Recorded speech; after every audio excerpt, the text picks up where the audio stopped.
Terima kasih, moderator. Pak Tri, hadirin yang saya hormati. Saya masuk kepada substansi kenapa Undang-Undang 45 diamandemen jadi Undang-Undang 2002. Ya, Undang-Undang Dasar 2002.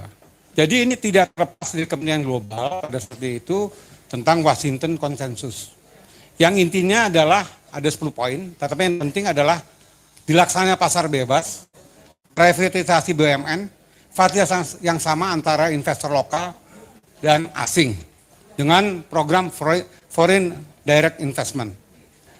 Washington Consensus merupakan lanjutan dari Bretton Woods Conference 1944 yang intinya adalah liberalisasi politik dan ekonomi dunia, kemudian perdagangan bebas dibentuknya WTO, kemudian pembangunan dunia dibentuknya World Bank. Jadi ini merupakan bagian daripada Access Washington Consensus. Di Indonesia dan wilayah itu ada namanya AFTA dan CAFTA. AFTA ASEAN Free Trade Agreement, CAFTA adalah Chinese ASEAN Free Trade Agreement, dan kalau di Amerika ada NAFTA. Jadi itu North American Agreement. Nah, jadi yang menjadi problem oleh Washington Consensus adalah UUD 45 yang asli ini ada sangat nasionalistik dan gotong royong. Yang intinya anti imperialisme, kolonialisme yang merupakan induk daripada kapitalisme. Jadi itu harus diganti oleh Undang-Undang 2002 yang individualistik, kapitalistik. Nah itu yang jadi. Dan oleh karena itu bagi kita yang penting adalah kembali ke Undang-Undang 45 adalah mutlak. Terima kasih.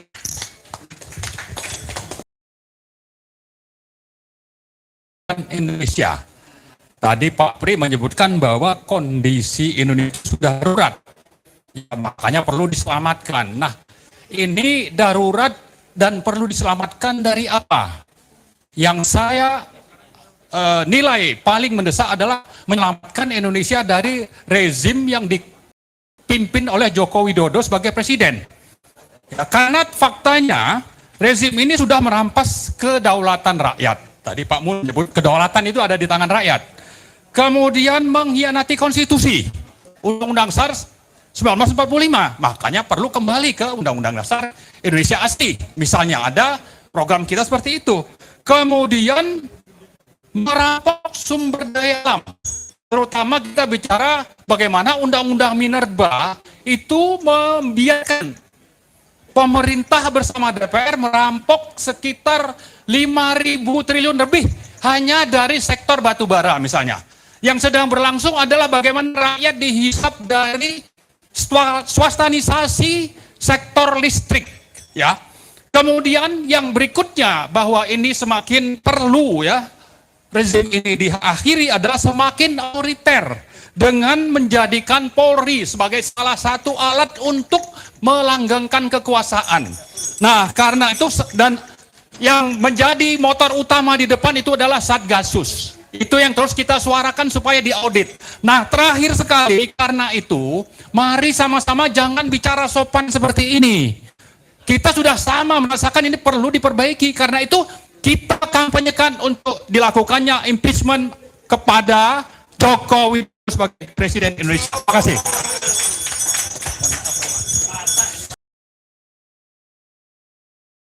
Puncaknya dari pernyataan Pak Marwan Batubara itu tidak ada lagi yang mengalahkan apa yang sudah disampaikan oleh Pak Marwan tadi.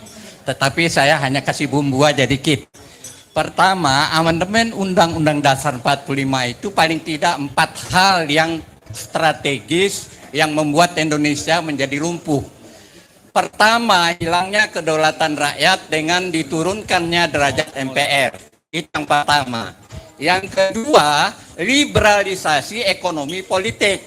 Liberalisasi politik itu dalam wujud pemilihan presiden langsung. Padahal kita harusnya musyawarah. Nah, liberalisasi yang kedua adalah liberalisasi ekonomi yang membuat amburadulnya ekonomi politik Indonesia. Dikuasai asing lah dan sebagainya. Yang keempat adalah perubahan calon presiden dari warga negara dari orang Indonesia asli menjadi warga negara.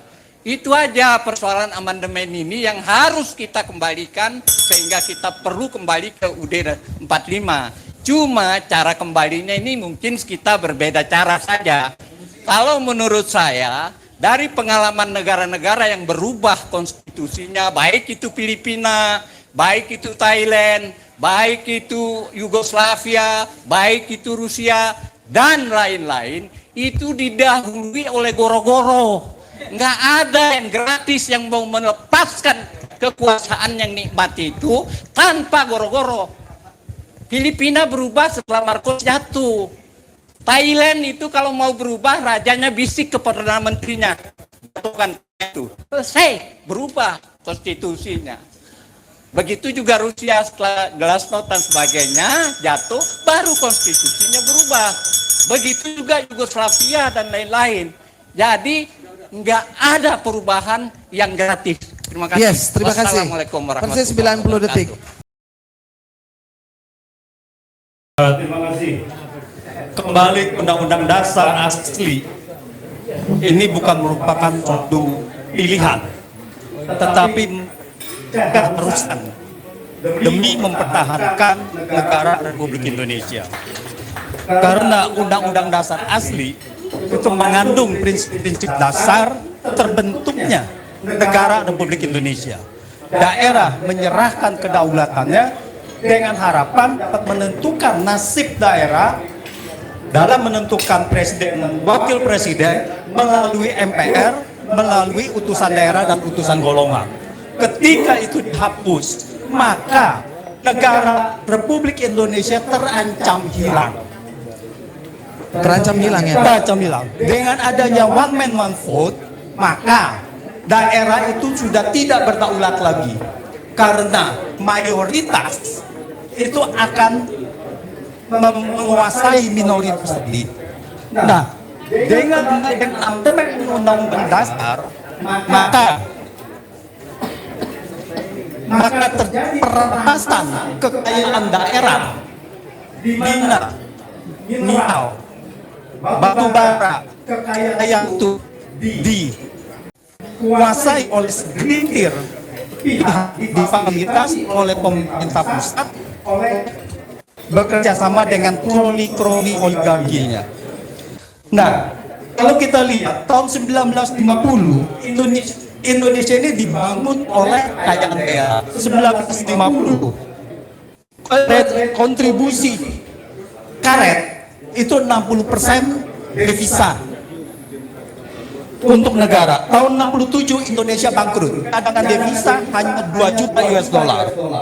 Tahun 81 Indonesia dibangun dengan kekayaan minyak bumi, di mana bahwa devisa 81% mengisi devisa negara.